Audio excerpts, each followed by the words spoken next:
Morning. Morning. Sorry about that. That was Christine interfering. We're going to have a look at Norwich Cathedral while we're here. So we've made the effort to get out of bed early, haven't we, Christine? Yeah. So we're going to take a look at this. It's supposed to be one of the best ones or kept ones in Europe for certain things, but I'm not really sure what. Anyway, I'm doing it on my phone, so if it's a bit shaky, then I apologise. But we'll see anyway. So, entrance is down here. We've been in it before. I'm sure we've been in it before. Christine says we haven't, but I kind of think that we have. But we'll see anyway. So at the moment it's having a little bit of work done to it, and it's a foggy day, so you can't quite see the top of the spire either. Anyway, I think we've been here before. Christine seems to think that we haven't, but we'll see. We'll see. So I could say it's a bit chilly. It's a bit foggy today.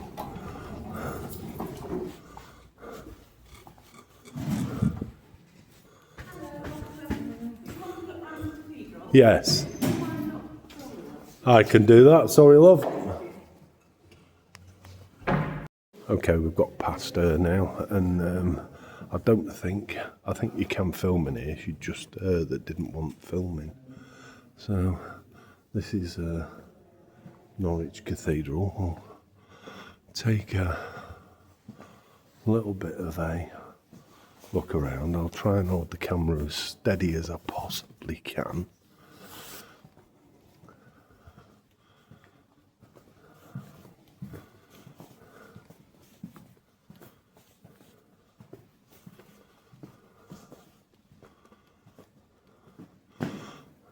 I think it's one of the cathedrals that hasn't really changed at all since it was built. I don't think, or much, should we say. It hasn't changed much. No, we'll take a proper walk around it first. So we'll do the outside edges, and then we'll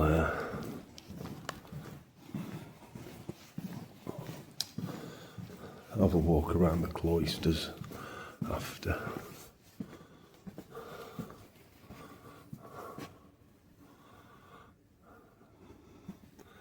It's such a shame that we had the Reformation, so everything was kind of stripped from them, all the paintings and such like, the wall paintings and coverings.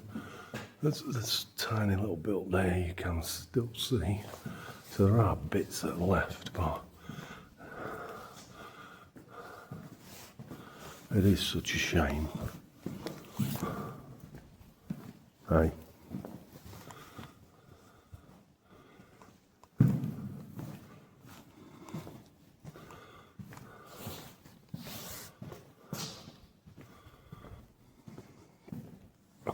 Yeah, there's a bit left on the wall there, bit of colour.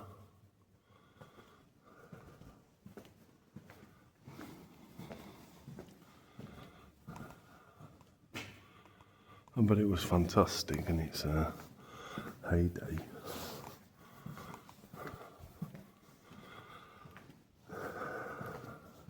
Before Henry VIII had them all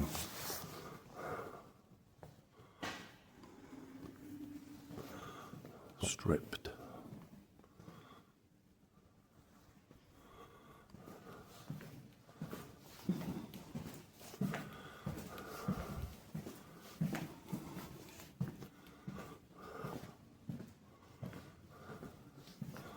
So we're walking around the outside. So I'll get down to the bottom end of the outside, then we'll go down the middle, and we'll take a look at some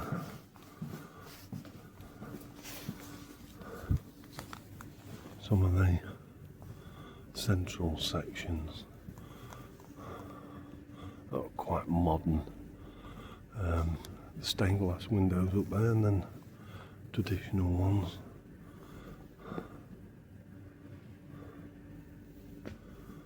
I mean, the stained glass windows are really nice.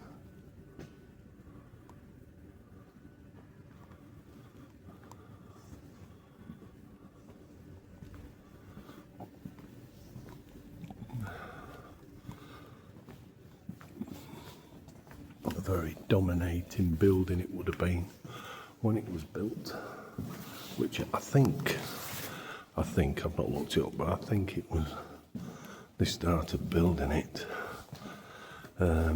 just after William the Conqueror came and took Britain. Well, I mean, that was 1066, so probably around about 1070, 1080, I think, maybe. I don't know. I've not looked. That's just me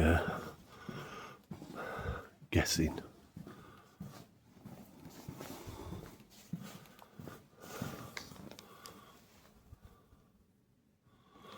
I like that one. That's a nice stained glass window. Look at that one from the First World War as well.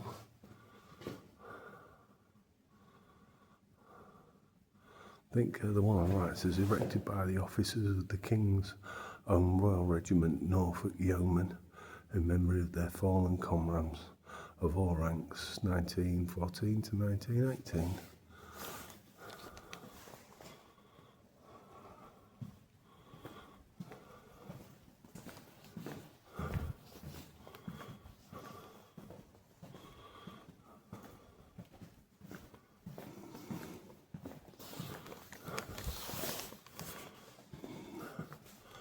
Look at that for a font. Bet that takes some polishing. Oh, it's a church cat.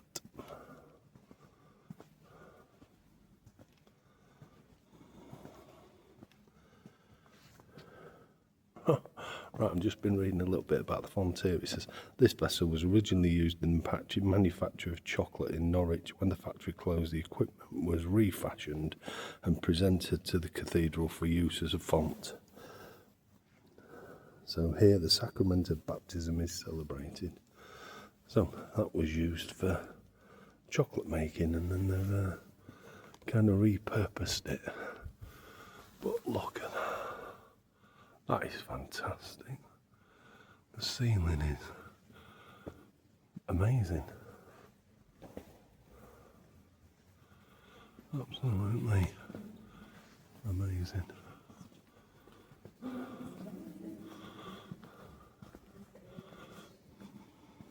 Beautiful. Look at the organ as well. That's different. Not really big like some of them, and looks quite a modern one, that, to be fair. And the pulpit, which seems to have some quite ornate carving on it. So this pit bit of it is quite modern, looks quite new. The organ's, well, that's quite good. We'll go back around this way again.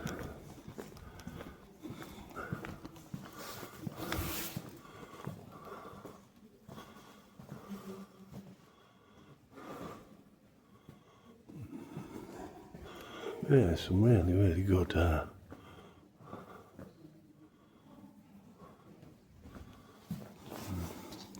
windows, stained glass windows. I think we can just get round here a little bit and have a look up at that organ. Look at that.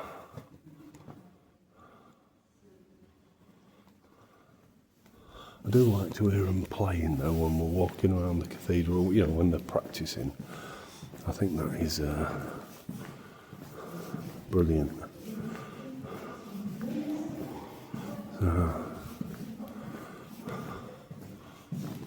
Not keen on those stained glass windows.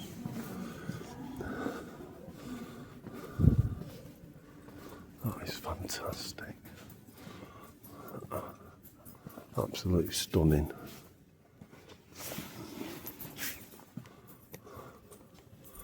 Oh, there's a good view of the organ. Look at that.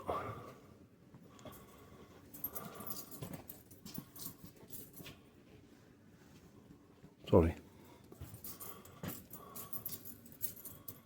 That's beautiful.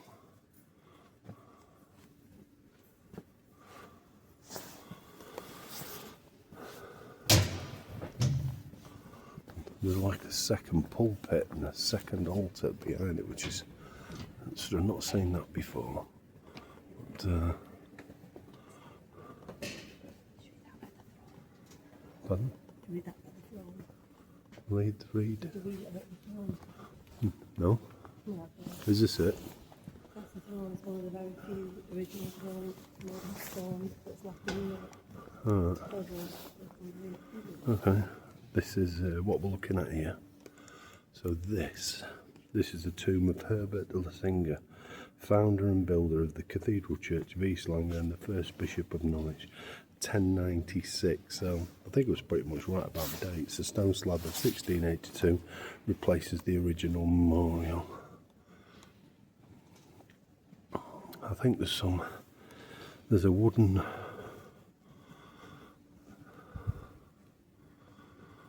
there's a throne here. Apparently, I think the original throne is stone. Looks like wood, but there's a throne in stone. I think it's one of the very few that exist in Europe.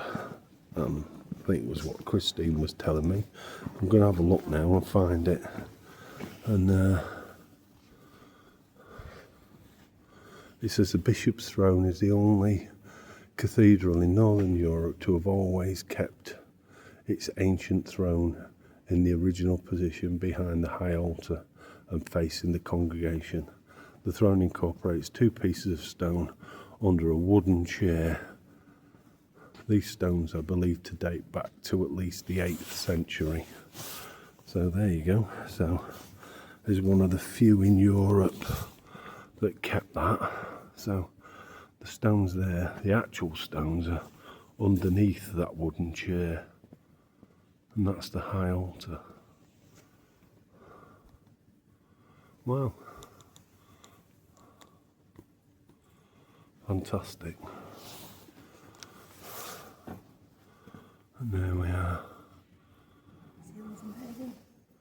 Looking back. I've enjoyed that. We've got the cloisters to look round as well. And these that we saw earlier, these spiral things, there's one on each side. It says this grooved or spiral column is twin opposite and a second matching pair at the screen mark the area where the original nave altar stood. So that's what we have there.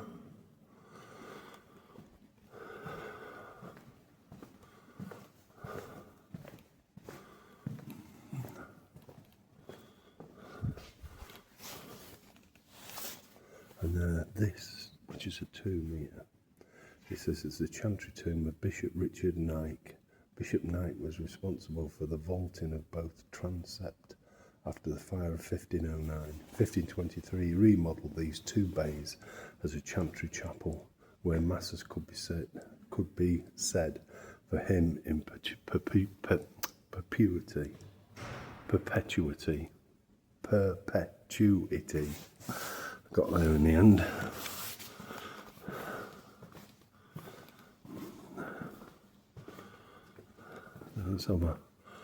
There's your spiral columns on there, look. And then the altar in between.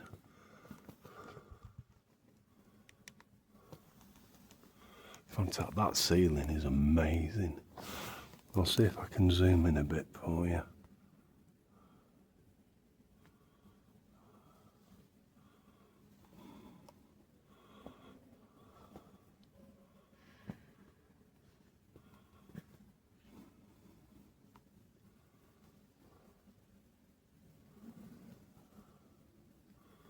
That is really quite stunning.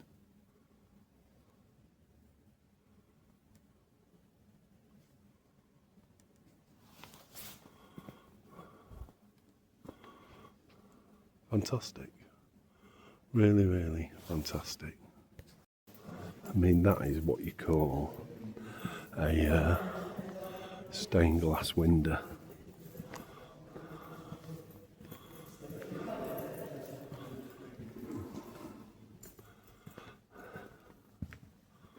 That is, actually, I'll try and hold it steady. It's fantastic. I'll try and zoom a little bit, although it tends to lose a little bit of focus. But that is stunning.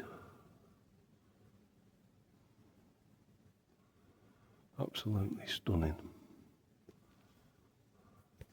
Now on the ceiling there are, I'm going to try my best to zoom in, these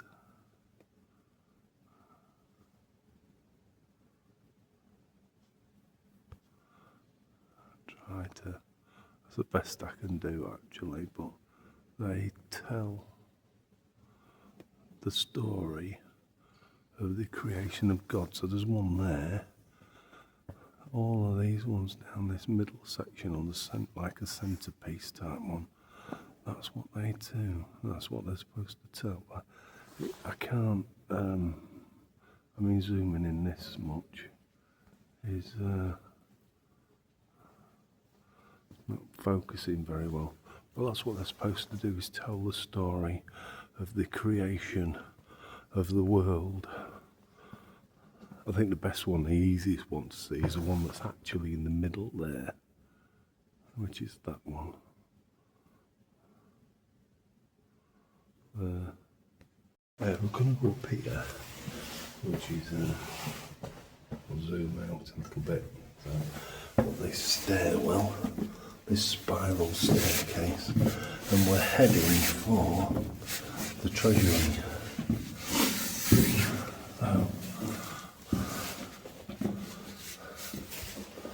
This is Norwich Cathedral's treasury.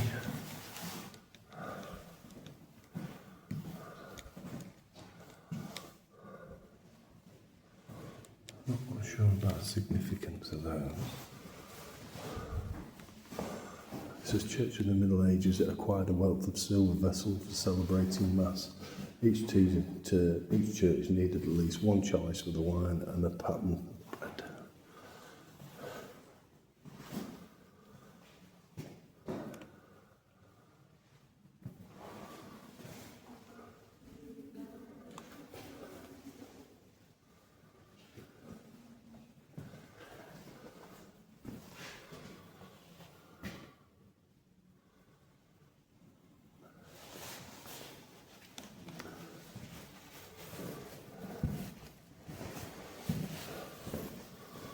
I get the impression that a lot of this stuff isn't just from and for this cathedral. I think it's come from all of the local churches, because it does say there, standing pattern, Norwich St Mary's, Coslani, Cup and Cover Gunton, Flag and Norwich St Andrew, Hunstanton St Edmunds pattern. So it seems like this is a collection from churches and such like in the area.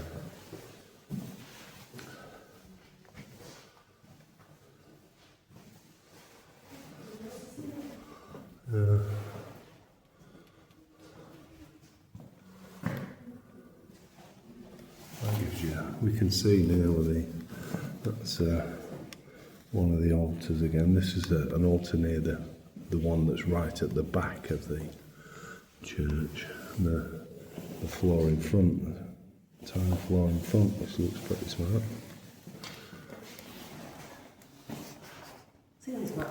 And what I never noticed is actually, this is probably the best part about this part of the church, is that there's still some of the old painting what they've managed to uncover.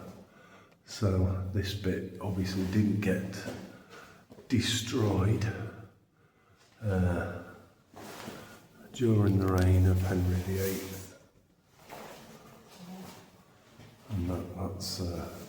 I think that's quite significant. I mean, this bit here is pretty well preserved. I mean, it must have looked a spectacular building when it was all painted like this. Amazing.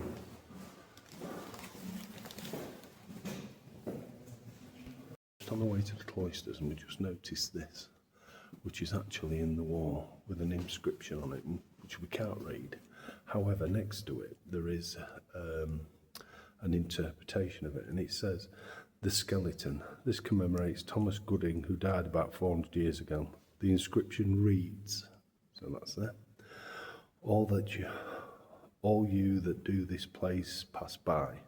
Remember death, for you must die. As you are now even, so was I, and as I am, so shall you be. Thomas Gooding here, do stay, waiting for God's judgment day. That's what that says on there. So that was about 400 years ago. We just came across that by accident, to be fair. But anyway, we're heading for the cloisters now, so...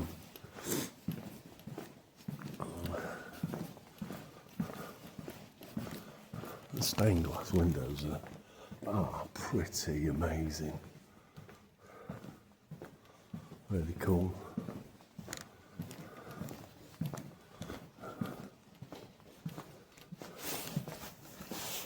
Right, so it says turn over clockwise.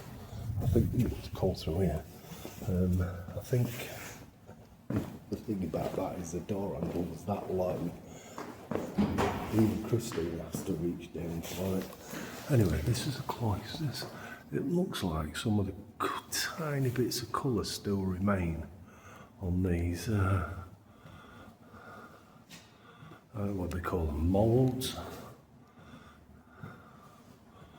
Yeah, like that, still colour, not a lot.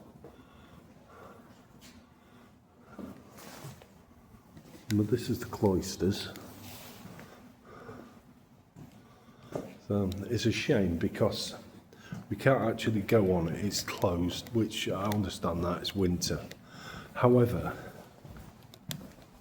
there is a labyrinth in the middle, so I'll try and get up a little bit.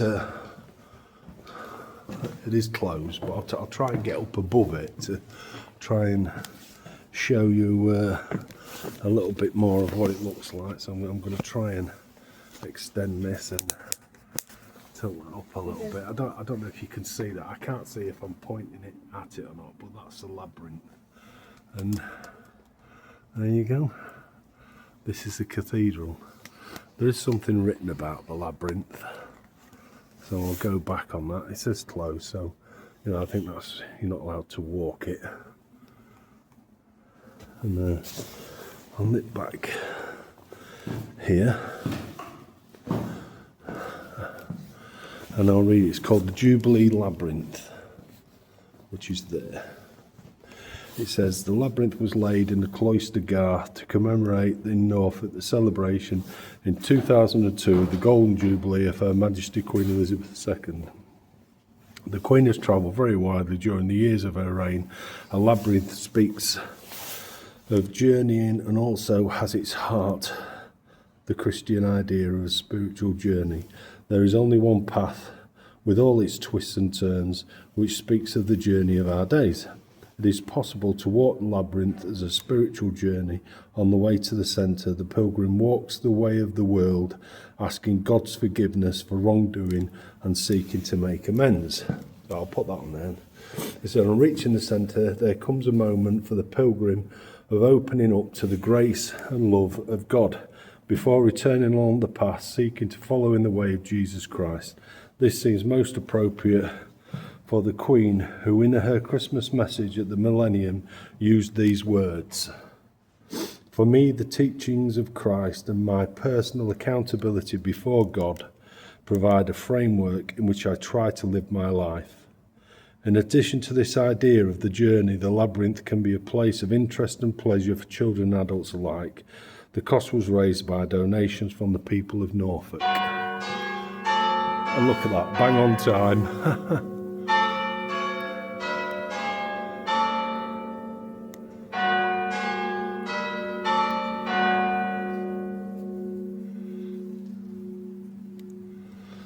Have good timing for the bells, I think. And back to the cloister.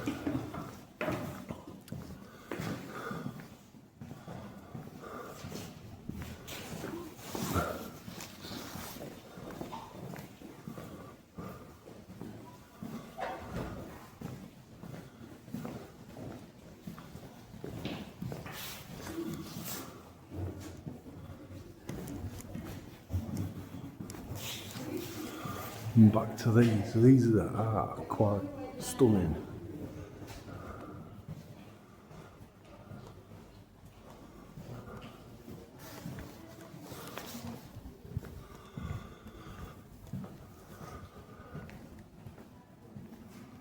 And then you get the usual tombs as we walk down.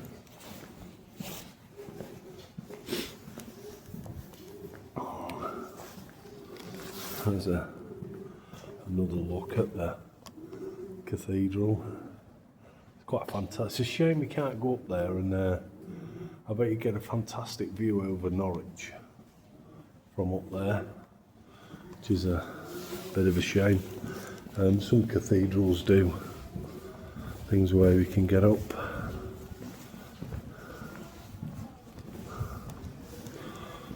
That's quite a cool one. Just seem faded, that's all. Although some of the paintings have survived on there.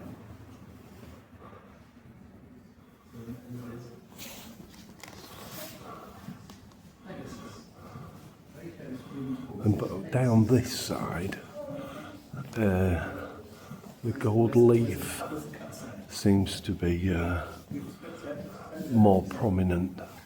So there's not so much pictures telling a story as gold leaf, flowers, that kind of thing.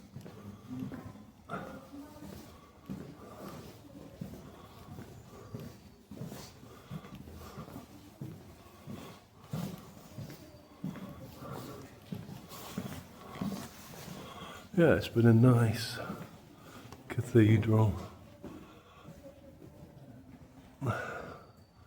That one. This looks quite modern, that one.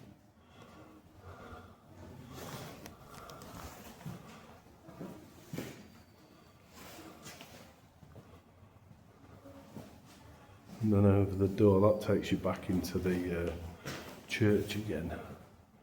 But that is really stunning. That's quite cool. I like that doorway.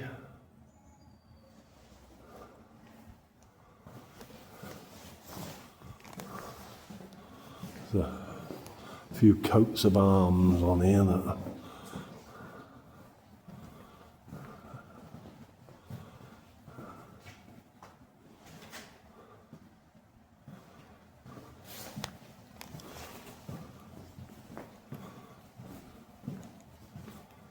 they're great then. I do like these. I like how they've still kept little bits of colour and that. I presume the weather over the years has faded them off.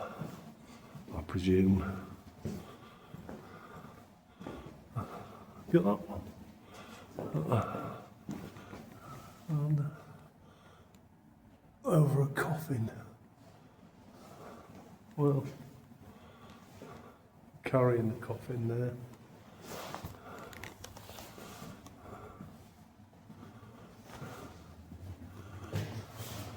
Somebody laid to rest.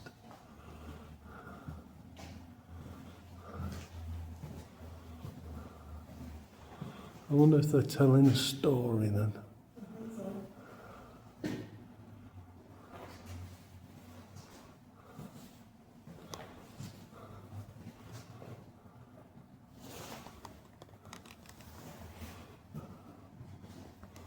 There's quite nice, that. I've just come across my namesake in here, look. 1863. SH 1863. I wonder what that was, because normally they put a name on, not just an initial. So it seems quite strange, that. This is obviously the outside. This is the outer wall for the cloisters. Sorry. And look at this. Now we're heading for the toilets, actually. But look at the wall. It says ancient masonry. So this is obviously part of the original outer casing of this wall on this side. Wow, that's quite stunning. It's quite stunning. So I only found this because Christine needed the loo, because this is the way. Well, as you can see there, I'm on the way out of the toilet now. But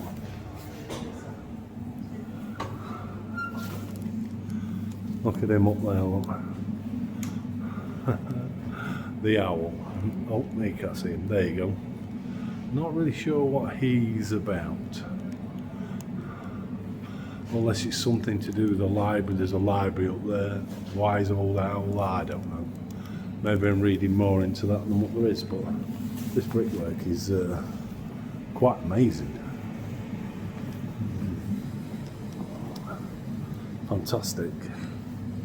Absolutely fantastic. We're in the Norwich Cathedral herb garden.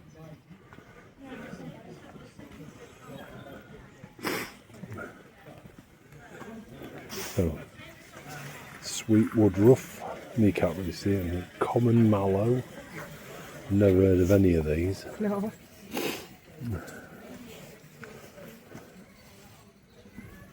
White valerian. No, I don't know any of these at all. Feverfew. Oh, I know that one. Coriander. Let's have a rub and a smell.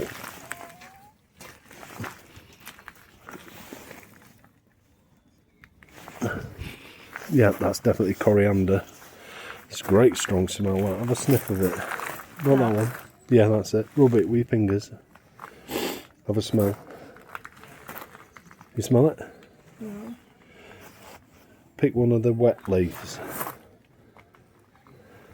Yeah. No, that won't. Oh yeah, smell it. Yeah, smell it now. Yeah.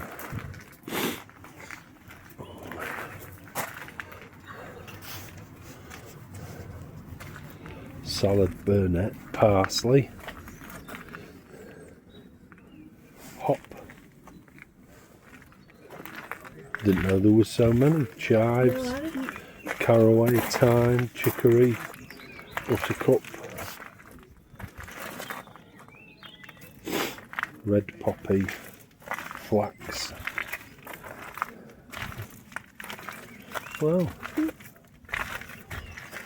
Different, isn't it? yeah. Be nice when you're here in the season. Sweet rocket, quince.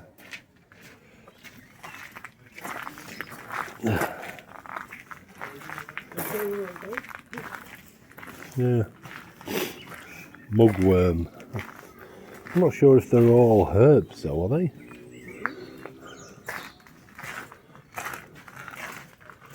Nice garden area though. That's better. Germander. Lavender. Oh yeah. Look at that. Sundial. Shame there's no sun. Can't check it. Rosamund. Rosemary. That'll have a strong smell. This one, yeah.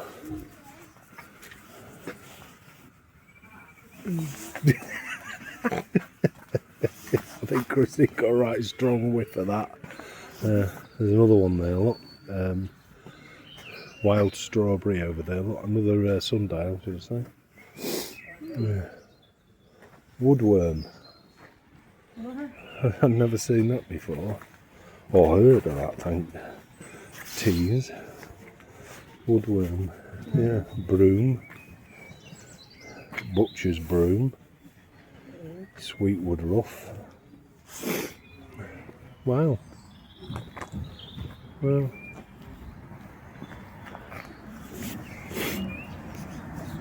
That's quite good, that. And there's the herbs on there. I'll read to you what it says. It says, the importance of fragrant and useful herbs has been recognised all over the world since ancient times. The Benedictine monks at Norwich Cathedral grew herbs and used them daily for a variety of purposes, brewing, dyeing cloth, and to give flavour to their bland diet. Herbs would also have been used for medicine and for strewing on the floor of the cathedral during worship to mask the odour from the earth floor and enhance the atmosphere of calm contemplation. This garden has been recreated with herbs matching as closely as possible those which the monks would have grown, in particular plants historically important to Norwich. In addition, there are elements of traditional psychic garden in the variety of medicinal herbs. You will also see 2 box hedge knot gardens whose pattern reflects a stone tracery of the famous Norwich Cathedral roof bosses, in keeping with the monks' tradition of including a space for quiet contemplation. There is a small area in keeping with the monks' tradition of including a space for quiet contemplation. There is I've read that twice. In the herb garden with benches where visitors can rest. It is also an important teaching aid and an asset to the whole community. So this is what we're talking about here, which is the representation of the roof and this side and this side, although I can't really see it, to be quite honest. I think it needs to be in its glory, I think. And then there's all the herbs and the place for contemplation. There's a bench where you can sit. There's one over there, look. Yeah, it was good, that. It was interesting. So that's Norwich Cathedral. How beautiful is that? And here's Paddington with his sandwiches, which Christine obviously wants a photo of. I'll do that on my phone while I'm videoing, which there you go. So that was Norwich Cathedral. I'll just take a little walk around the garden to get a better view of the cathedral itself. There's Wellington. I don't know why they've got him there. You think Nelson, because he was more a Norfolk person. I think I didn't know where Wellington was, but there's the cathedral.